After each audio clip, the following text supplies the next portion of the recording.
যোগীজির মমতা ব্যানার্জির সঙ্গে কথা বলা উচিত যে কীভাবে বছরের পর বছর আমাদের এখানে গঙ্গাসাগরটা হচ্ছে। যত তাড়াতাড়ি সম্ভব মুখ্যমন্ত্রী যোগী আদিত্যনাথের পদত্যাগ করা উচিত।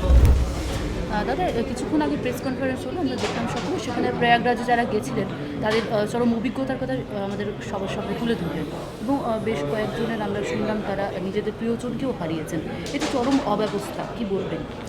দেখুন, এত বড় একটা এটা তো ইভেন্টে পরিণত হয়ে গেছে এবং সেখানে যারা ভিআইপি তাদের জন্য আলাদা ব্যবস্থা এবং সাধারণ মানুষের জন্য কোনো ব্যবস্থাই নেই বলতে গেলে। সবথেকে বড় কথা হচ্ছে আমার মনে হয় মুখ্যমন্ত্রীর একবার যোগীজির মমতা ব্যানার্জির সঙ্গে কথা বলা উচিত যে কীভাবে বছরের পর বছর আমাদের এখানে গঙ্গাসাগরটা হচ্ছে এবং সেখানে আমাদের গঙ্গাসাগর আমি গেছি, কুম্ভমেলা যাইনি এবং যাওয়ার কোনো ইচ্ছেও নেই।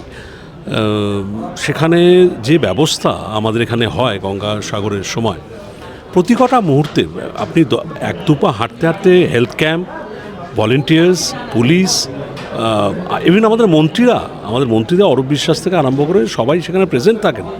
তো এত বড় একটা লোকের সমাগম, বলছে 40 লক্ষ নাকি লোক যাবে কুম্ভতে, মানে থ্রু আউট আ মান্থ, সেখানে কোনো ব্যবস্থা নেই। মানুষ ডাক্তারের কাছে যাবে, শরীর খারাপ হতে পারে, হাত পা ভাঙতে পারে, সেখানে এতগুলো লোক মারা গেল। তাদের কি প্যাথেটিক, একটা ছেলে তার মাকে হারিয়েছে, তার কোনো ডেথ সার্টিফিকেট দেয়নি, তো সে তার ডেথ সার্টিফিকেট ছাড়া সে চলবে কি করে, মানে আগামী জীবনে তার কি হবে?